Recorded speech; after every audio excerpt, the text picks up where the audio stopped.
Everybody, welcome to the Right or Die Show. I am your host, Randi-lee. Today, I'm going to be speaking to Allyson Roberts. Welcome, Allyson. Super excited to have you on the show. I am so glad to be here, Randy. Thank you for having me. So tell everybody a little bit about yourself. I am a cognitive behavioral expert. I also am intuitive, so I combine the two, and I have fun doing that every single day. I live in Atlanta, Georgia, and I'm a mom and a grandmom and an avid tennis player. I play tennis about 5 days a week. Wow. And I love it. Love it so much. I played tennis in elementary school, part of gym class. Yeah, I played in elementary school, but then it's a long story. It kind of got taken away from me. And so I picked it back up in 2007, and I have not looked back. I love it. Oh, that's awesome. Didn't mean to cut you off there, but no, it's okay. I'm sorry. Good. So how many kids do you have?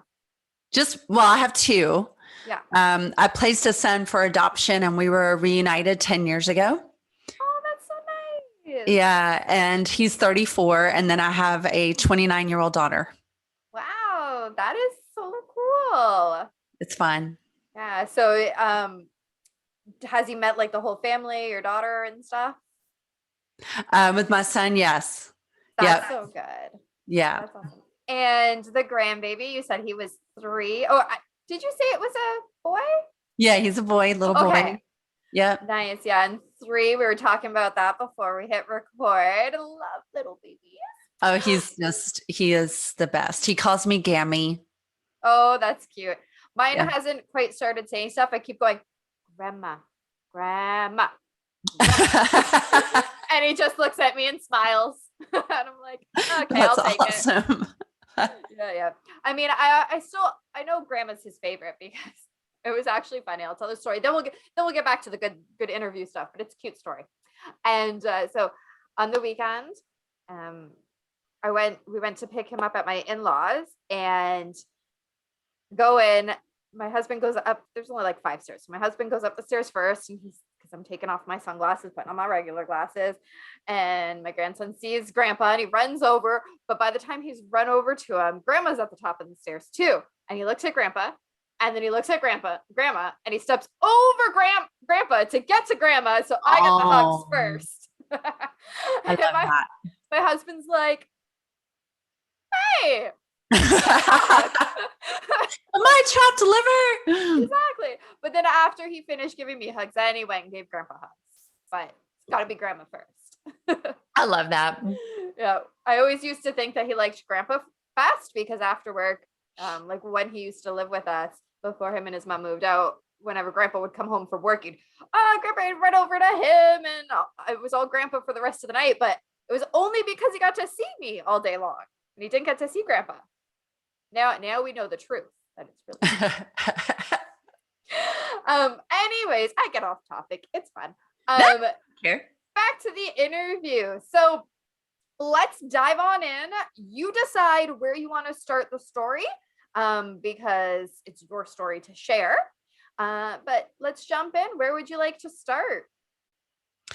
Well, the very first thing that I want to say is that I have come to find that some of the most painful experiences we live with are where our power is. That's beautiful. Yeah, I'm a huge believer in that. So I'll just start by saying that, I lived in my car when I was 19 for 3 weeks, pregnant with my son, because everyone in my life wanted me to have an abortion. And, I'm pro-choice. I believe that women, should have the right to choose how they deal with a pregnancy. But I was engaged to be married, and my son was conceived in what I feel was like a love relationship. And so I went to the clinic and I was on the table with the hospital gown on and everything. I couldn't do it. Wow. You came close. I came very close. Yeah. And, I lied to my fiance, which I shouldn't have done, and told him that I'd gone through with it. And then, a week or so later, here I am. We were living together, and I woke up vomiting. I'm just going to adjust this a little bit. I woke up vomiting, and he was like, Allyson, I knew that you didn't go through with it because you've been like too okay. Yeah. Um, so he told me that he was going to work everything out with his dad because his dad was the one who didn't want me to have the abortion or to have our child. And so I was in college and I came home from class and they had changed the locks on the house. Oh. Yeah. So I went to a payphone. This tells you how old I am. I went to a payphone, called my mom, who's mentally ill. And I went back and, had to live with her. And when she found out I was pregnant, she threw me out. Oh my. Yeah. So you're basically thrown out of 2 homes. Mm-hmm. In a 9-week time span. That's hard. How did you deal with that mentally? I actually was it's weird to say that, to say what I'm about to say, but mentally I was actually in a really good place. That is weird. I know it's weird to say that, but I was just really going on faith and following, and I don't mean like religious faith. I mean like intuitive faith. Okay. This like feeling inside of me that was just guiding me to the next step and then the next step and then the next step. And so I just kept hearing this voice inside of me that was like, just drive back to campus and park your car. I've got you, and it was cold. It was in February, almost March, and it was freezing outside. So, but I drove back to the parking garage and every day the voice inside of me would just be like, don't worry, I've got you. I've got you. I've got you. I've got you. And I had an instructor at school that was teaching us the concepts of Think and Grow Rich by Napoleon Hill. Oh, okay. Yep. And it's like, your thoughts become reality if you believe them. Yep. So every night in my car, I would just imagine myself being loved and warm and guided and safe. And that same instructor was watching me walk to my car every night and get in and not leave. And so he talked to his wife because, like I said, it was freezing cold outside. So he talked to his wife and was like, I have this student who's living in her car in my parking garage at school. I think we should bring her here. And she was like, absolutely. So, that's so good. Yeah. So he knocked on my car door one night and it was really weird, Randy, because I was really giving up and I was starting to feel like I was making the absolute wrong decision and that I had done like a really awful, horrible thing. But then he knocked on my window and was like, you can't stay with this forever, but we're going to figure this out, follow me home. And I was like, I can't follow you home. I don't have any gas in my car. Oh my goodness. You couldn't go anywhere even if you wanted to. Nope. Didn't have any money, didn't have any gas, just nothing. So he put me in his pickup truck and we drove to his house and his wife was lovely and they had a room set up for me. The crazy thing about all of this, well, there's a lot of crazy things about it, but the whole scenario is a little bit crazy. Yeah. One of the crazy things was that for whatever reason, when I would visualize at night being warm in a bed, I saw curtains on the window with these little purple flowers on them. Okay. So the room had curtains with little purple flowers. It did. That's crazy. That really is. Yeah. I mean, she took me to the guest room and she turned the light on and there were the curtains that I'd been seeing. And That's so cool. I was like, whoa, whoa. Um, so fast forward, I ended up staying in a home, for unwed mothers, and I placed my son for adoption. I wasn't going to though.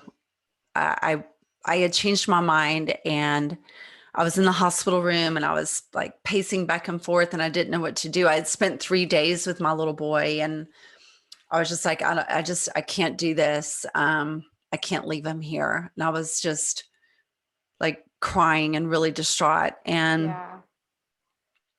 I got down on my knees and I just surrendered like everything, like to the universe, just saying, I really don't know what to do. And this was a closed adoption. So like I had chosen him from a letter that I had received, but I didn't know what these people looked like or where they lived or anything. Wow.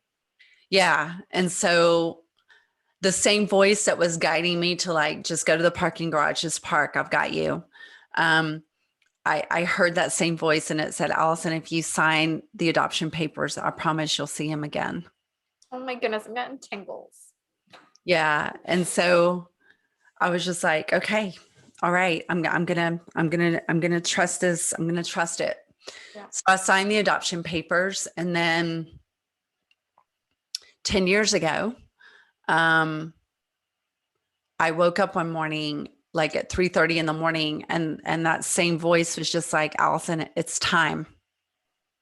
Wow. And I was like, well, this is weird, but there was not a day that went by, of course, that I didn't think about him. So I knew exactly how old he was and that he was a man at that point and not, a child anymore. Yeah.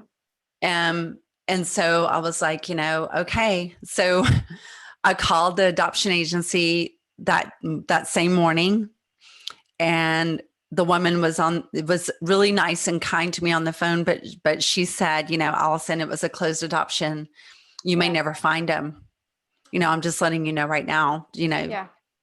And I was like, I accept that. That's fine. But I'm really feeling intuitively like I need to search for him. Yeah. So she was like, okay, you'll be hearing from us. And I was like, all right. The very next morning, my phone rang and I picked it up and it was the woman from the adoption agency. And I was like, did I miss something on the paperwork? And she said, no, are you sitting down? Okay. And so I sat down with my coffee and I was like, what's the matter? Like what happened? And she said, Allyson, you guys faxed your paperwork in 4 minutes apart. What? It's a true story.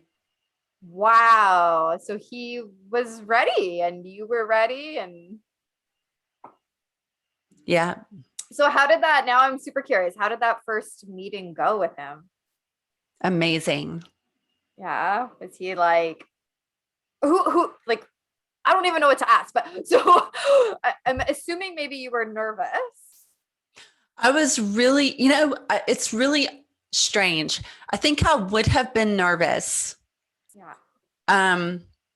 If I didn't have that guiding voice inside of me, and the fact that we both were guided to find each other at the exact same time. Mm-hmm.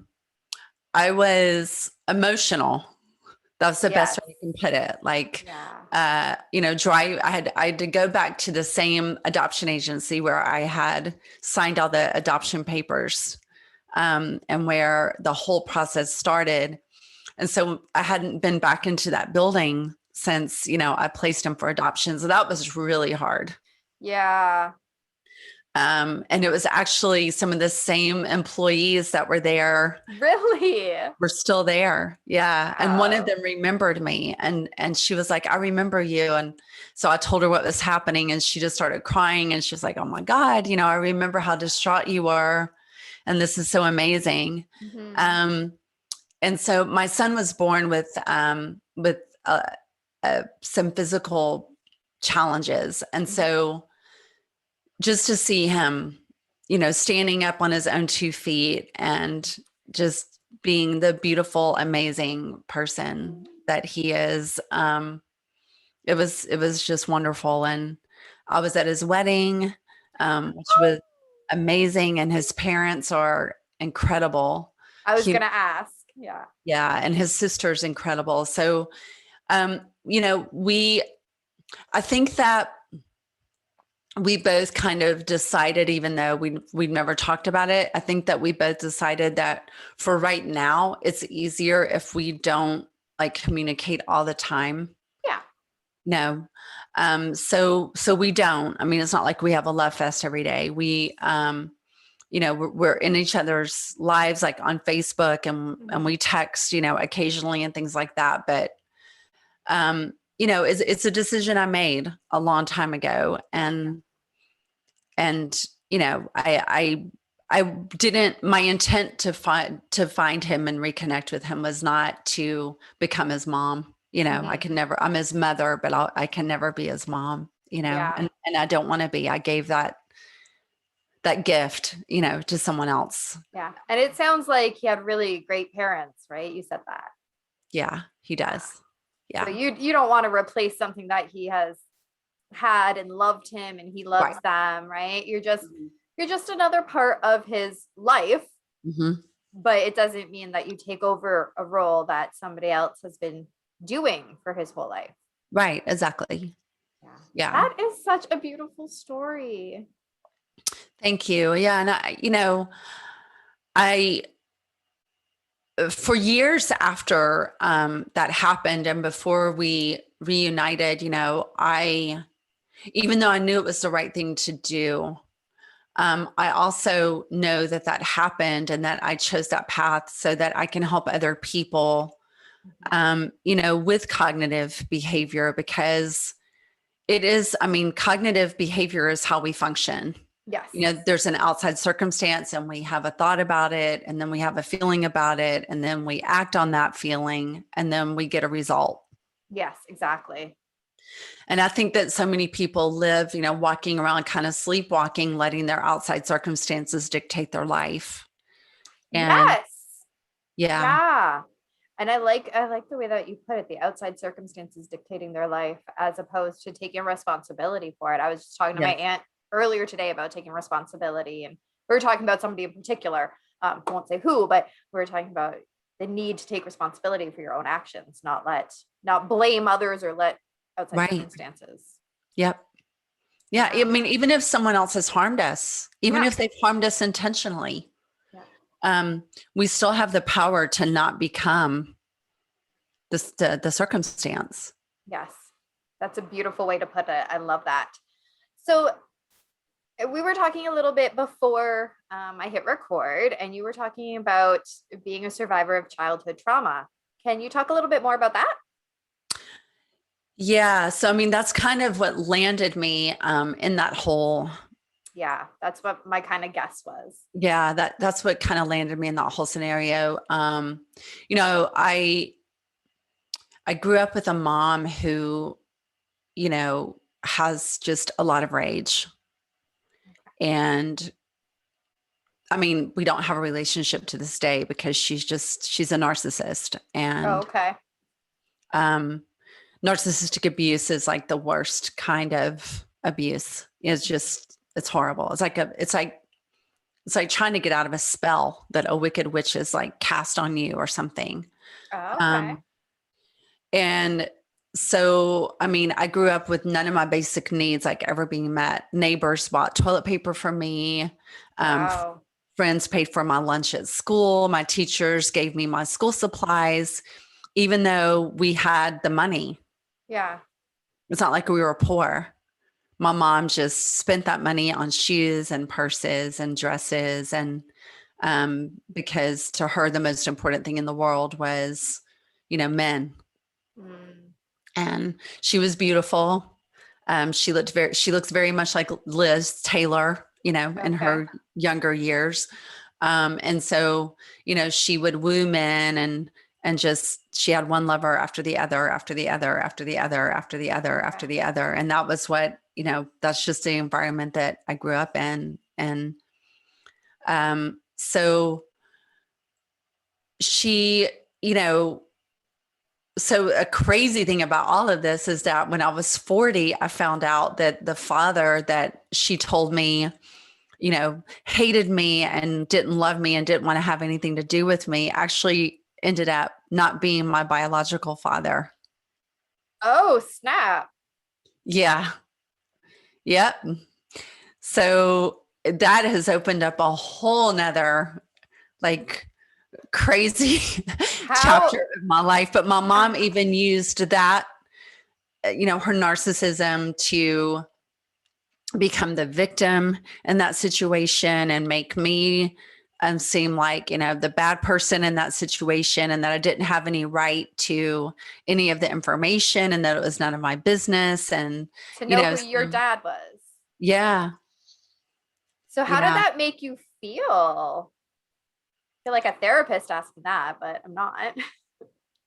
Yeah. I mean, I looking back on it, I've come to realize that I had a nervous breakdown. Okay.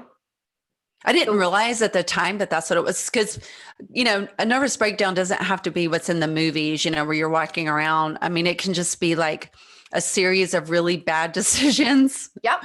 One right after the other because you're just so churned up and just, messed up in your mind kind of thing. Yeah.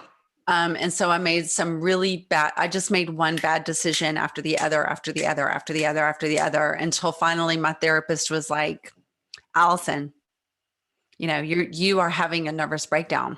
Wow. So at that point you had already been in therapy then? You said yeah. Okay. So when did you start therapy? When I was 20. Oh, wow. So you, for a long time then. Yeah. I mean, I take breaks, but I'm a big believer in therapy, a huge believer. I don't think that we can do our own root canals. We can't do our own open heart surgery, and we can't do our own mind magic. We need someone else. Yeah. You sound like my husband right there. He always says, because he's a mechanic. So he always goes, well, people need to bring me their car because I'm the expert in it. So if you need to go to therapy, then go to the expert in it.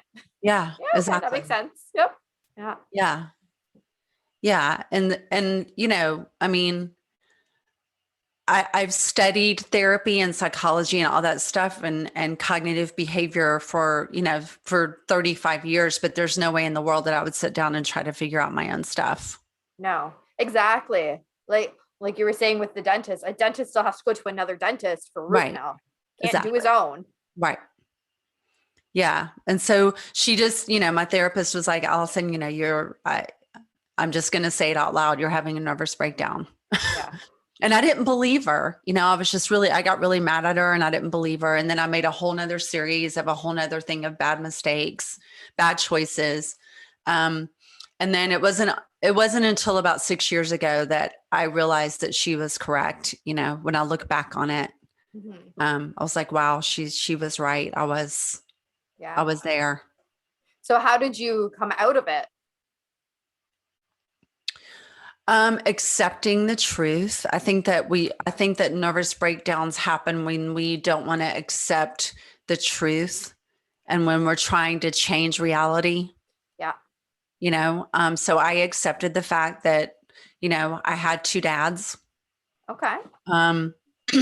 I accepted the fact that one of them was kept from me, which is the one that my mom told me didn't love me. And the other one truly didn't want me, which my biological father. He absolutely wanted nothing to do with me because he was a minister. Oh.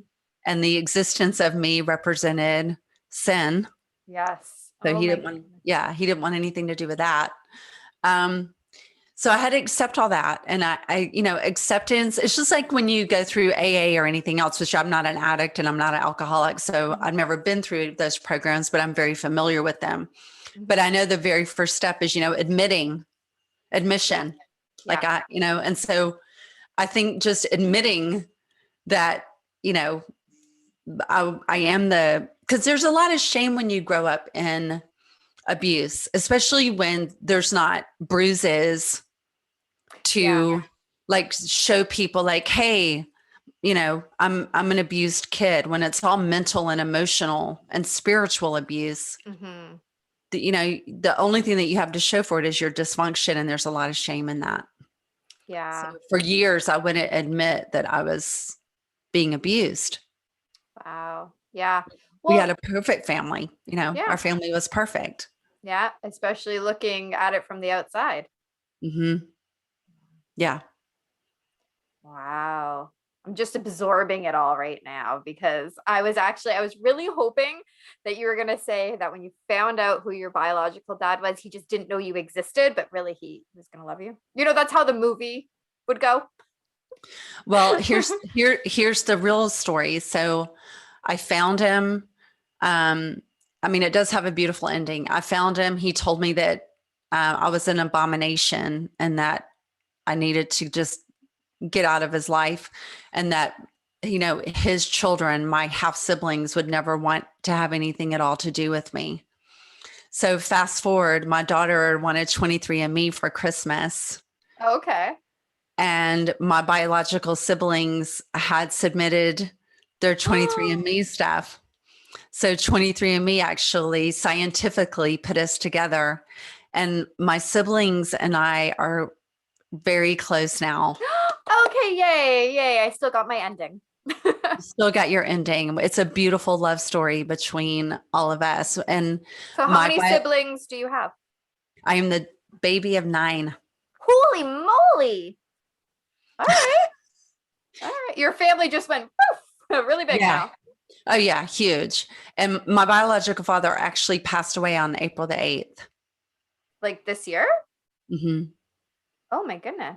That was very recent. A month ago. Yeah. Wow. And how did that hit you? It's been weird. It's been weird. Yeah. But freeing at the same time. I think we all feel free because the truth is out and we're all living in the truth now. And the truth hurts, but it is true that the truth does also set you free. Yeah. Wow. I wasn't expecting any of that when we first started chit-chatting. So wow, and a baby of 9. Oh my goodness. And then you only ended up, well, you had 2 kids.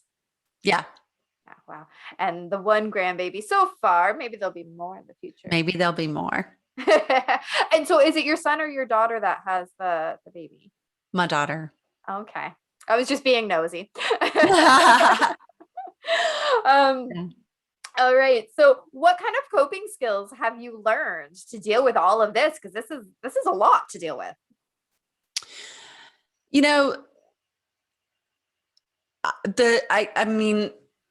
I teach, a system that's called personalized science. And I'm actually having an event here in Atlanta in October that's virtual and live, so people can attend it both ways. Oh, cool. Yeah, but I'm going to be teaching the process there. But basically, there's 5 steps to this. Okay. The first step is that, write out your life. Write out the facts of the timeline of your life, everything that's happened up until now. Okay. And look at the worst things that have happened. That's step number 2. Look at the absolute worst things that have happened. All right. I'm not writing it out, but I'm thinking about it as you talk about it. Yep. Okay. And then step number 3 is accept that you survived. That one I can do. Yep. And then step number 4 is to write out what you learned, what those experiences taught you. Wow. That would take a lot of thought. Yeah. Yes, it does take a lot of thought. What have they taught you? And then 5, what's the result of your life right now from the lessons that you learned in those experiences? And basically that is what is behind our power.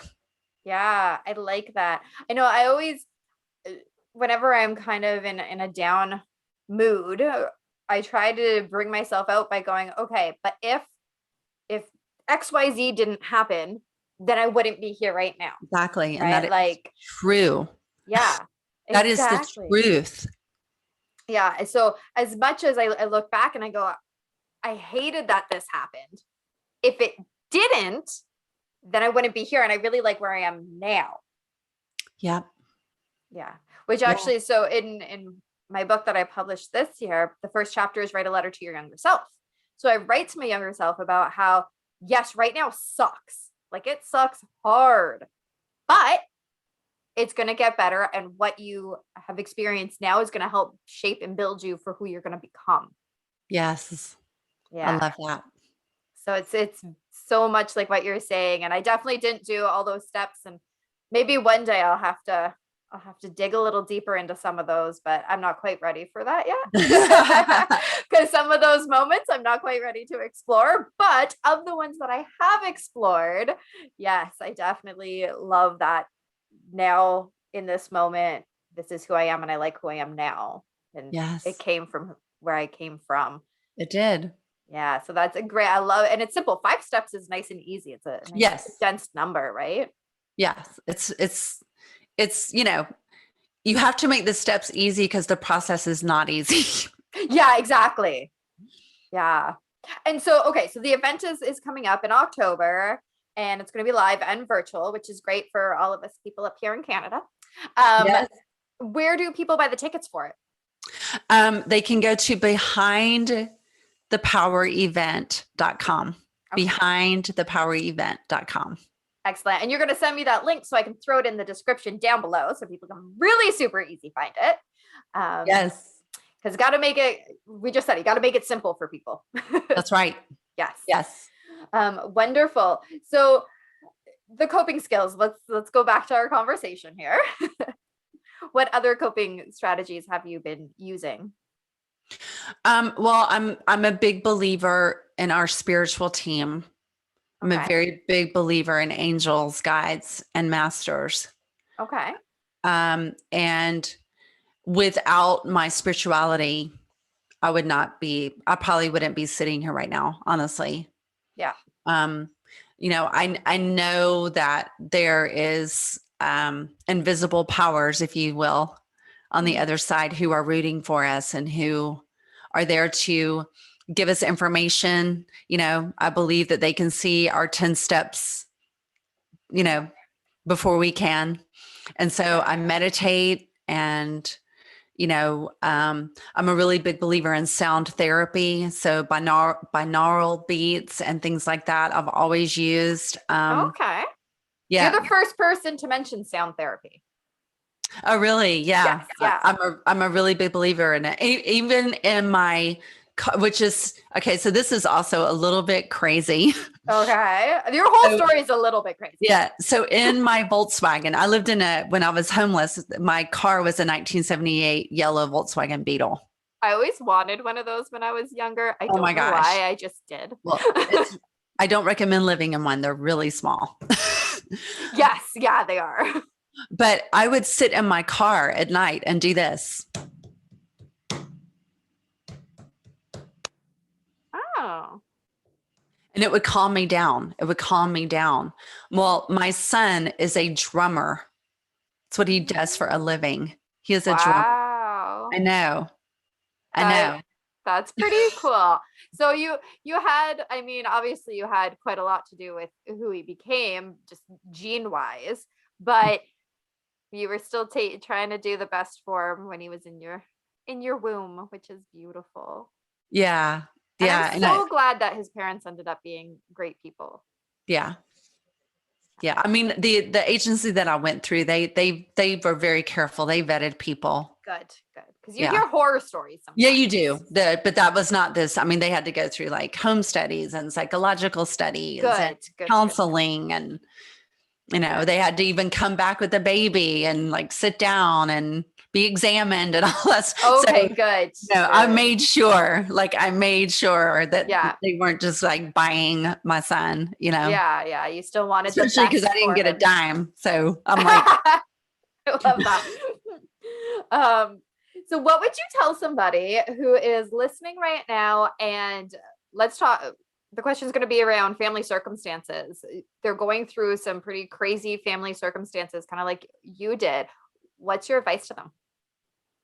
First of all, you're not your family. Oh, I like that. You're not your family. You're not your family's stories. You're not your family's beliefs. You're not your family's trauma. You are not your family. You are your own individual person with your own heart and your own mind and your own ideas and your own power and your own strength. And you lean into that. You let that take you down the path that you're going, because your family is not coming with you.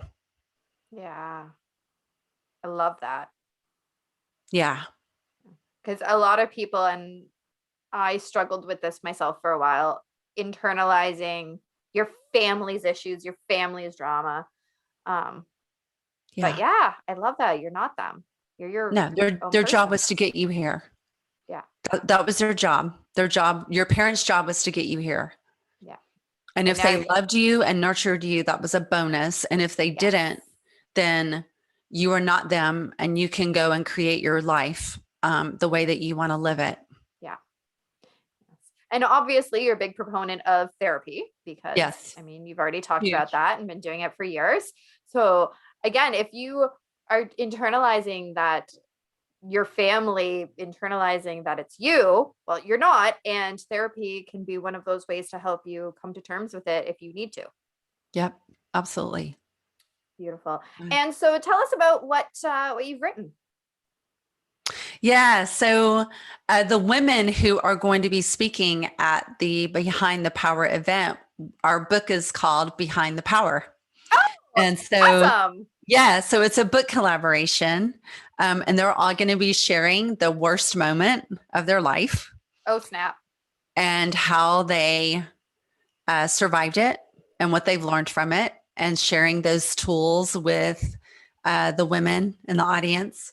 They've overcome some heavy, heavy stuff. Yeah. And they are beautiful, powerful women today. And they're going to be sharing that from they share it from their heart in the book, and they're going to be sharing it from their heart from the stage. And I'm just really excited about it. I'm so excited. That is very cool. Actually, I'm very enticed now about this event because that's spectacular. Yes, it is. And it goes right along with the purpose of my show. So I love that. Yes. Yes, it does. And how many women are going to be there speaking? I'm just curious. 13. Wow, that's a lot. It is a lot. Where did you find them? Or did they find you?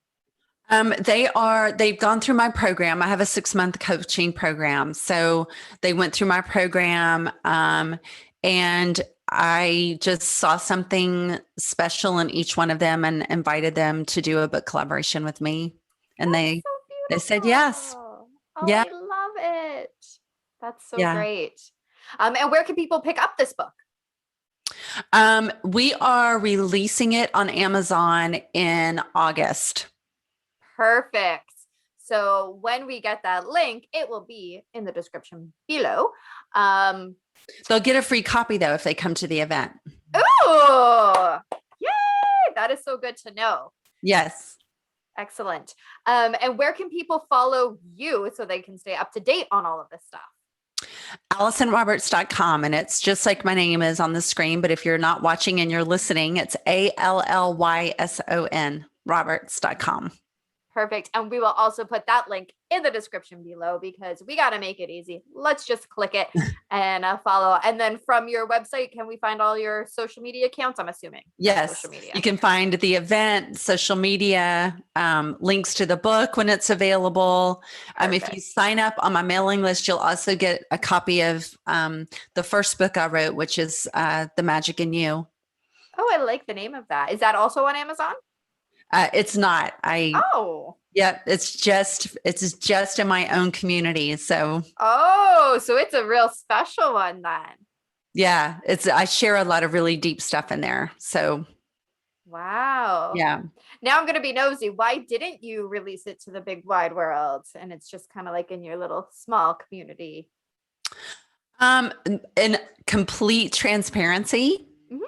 a family member threatened to sue me Oh, snap. if I All right. published it.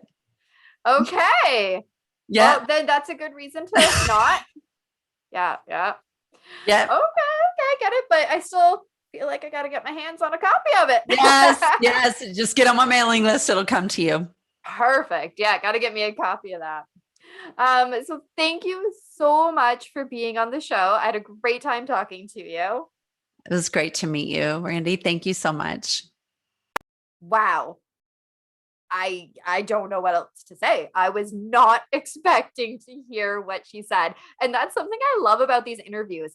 As much as sometimes I get those pre-interview questions, there's still stuff that's not on there, and it shocks me. And I love that we can just have these honest conversations and just let these conversations flow, because that is the only way to really make it known to the world that it's okay to be who you are, because you are awesome, right?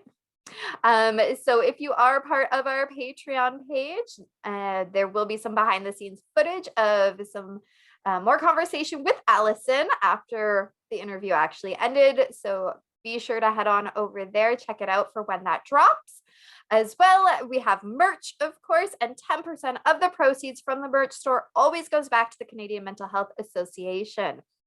And remember, the only way to end the stigma of mental health is to speak openly and honestly.